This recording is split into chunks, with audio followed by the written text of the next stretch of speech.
রাত ৩টার পর যদি কখনো আপনার ফোনে নিজের নাম্বার থেকে কল আসে, তাহলে ভুলেও কলটা রিসিভ করবেন না, কারণ কিছু মানুষ বলে ওপাশে আপনি থাকেন না।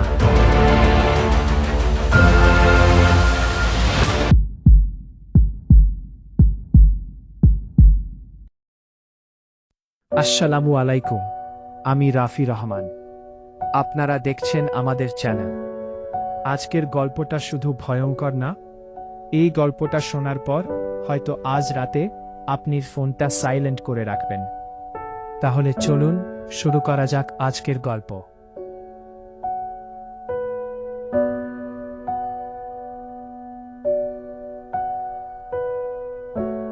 রাত ৩টার কল। সেদিন রাতটা অন্য দিনের মতোই ছিল। শহরের সব শব্দ ধীরে ধীরে থেমে যাচ্ছিল। রিদওয়ান তখন নিজের রুমে বসে কাজ করছিল। ছেলেটা ইন্ট্রোভার্ট ধরনের, বন্ধু বান্ধব কম। রাতে জেগে থাকা তার পুরনো অভ্যাস। তার রুমের জানালার পাশে একটা ছোট টেবিল ছিল, সেখানে ল্যাপটপ, কফি মাগ আর একটা পুরনো ঘড়ি রাখা। ঘড়িতে তখন রাত ২টা ছেলে তোলে। বাইরে হালকা বৃষ্টি হচ্ছিল, আর পুরো বাসায় সে একা ছিল। রিদওয়ানের বাবা মা গ্রামের বাড়িতে গিয়েছিল কয়েকদিনের জন্য। সব কিছু স্বাভাবিকই ছিল, কিন্তু ঠিক রাত ৩টার সময় তার ফোনটা হঠাৎ বেজে উঠল। সে প্রথমে গুরুত্ব দিল না, ভাবল হয়তো স্প্যাম কল। কিন্তু কয়েক সেকেন্ড পর আবার ফোন বেজে উঠল। রিদওয়ান বিরক্ত হয়ে ফোন হাতে নিল, আর তারপরই তার শরীর ঠান্ডা হয়ে গেল।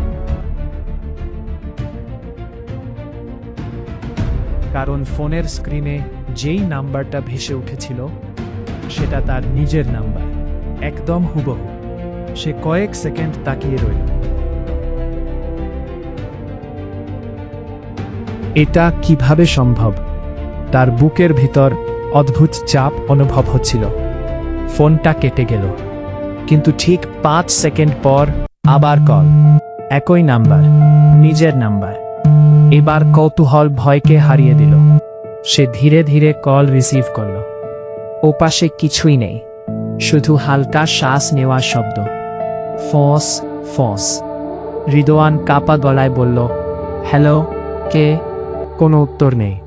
তারপর কয়েক সেকেন্ড পর একটা গলা শোনা গেল, খুব আস্তে, জানালার বাইরে তাকিও না। রিদওয়ানের পুরো শরীর কেঁপে উঠল, কারণ গলাটা ছিল তার নিজের, একদম একই। সে ভয় পেয়ে কল কেটে দিল। তারপর দ্রুত জানালার পর্দা টেনে দিল। নিজেকে বোঝানোর চেষ্টা করল কেউ প্র্যাঙ্ক করছে, কিন্তু তার নিজের মনও সেটা বিশ্বাস করছিল না। ঠিক তখনই আবার ফোনে মেসেজ এলো, তুমি তাকিয়েছে? রিদওয়ানের হাত কাঁপছিল। সে রিপ্লাই দিল না। তারপর আরেকটা মেসেজ, আমি এখনো বাইরে দাঁড়িয়ে আছি। তার নিঃশ্বাস বন্ধ হয়ে আছিল। সে ধীরে ধীরে পর্দার এক কোণা সরাল। রাস্তা প্রায় অন্ধকার, বৃষ্টির পানি পড়ছে, আর রাস্তার লাইটের নিচে একটা মানুষ দাঁড়িয়ে আছে, কালো হুডি পরা, মাথা নিচু। লোকটা নড়ছে না, একদম না। ঠিক তখনই লোকটা ধীরে ধীরে মাথা তুলল, আর রিদওয়ান দেখল লোকটার মুখটা ঠিক তার নিজের মতো, একদম একই। সে ভয় পেয়ে পিছিয়ে গেল। তার ফোন আবার ভাইব্রেট করল। এখন দরজাটা লক করো। রিদওয়ান প্রায় দৌড়ে গিয়ে মেইন ডোর চেক করল। দরজা লকড। কিন্তু ঠিক তখনই টক টক টক দরজায় নক হলো, ধীরে, ভারী শব্দে। রিদওয়ানের বুক ধক ধক করছিল। আবার নক। তারপর বাইরে থেকে একটা গলা, দরজা খোলো। গলাটা তার নিজের, একদম নিজের মতো।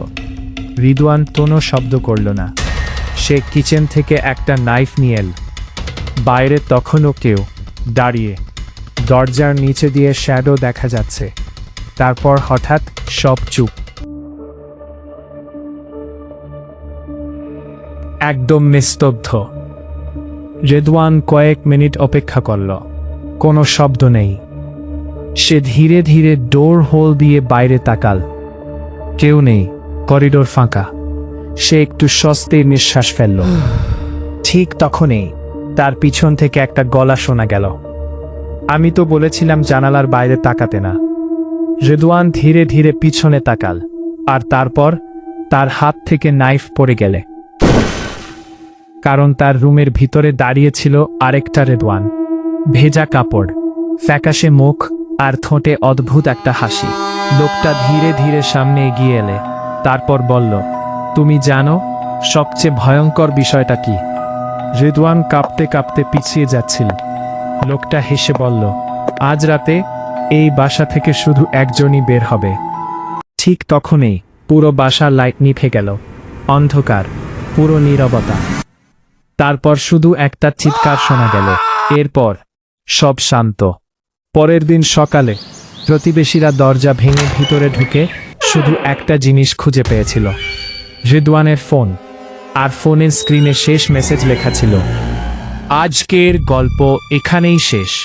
যদি গল্পটা আপনার ভালো লেগে থাকে তাহলে এখনই চ্যানেলটি সাবস্ক্রাইব করুন, কারণ সামনে আরও এমন রহস্যময়, সিনেম্যাটিক এবং মাইন্ড টুইস্টিং গল্প আসছে, যেগুলো শেষ পর্যন্ত না শুনলে আপনি সত্যিটা বুঝতেই পারবেন না।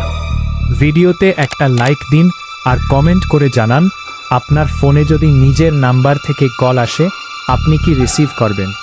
আমি রাফি রহমান, আবার দেখা হবে পরের গল্পে। ততক্ষণ পর্যন্ত রাত 3টার কল থেকে সাবধান।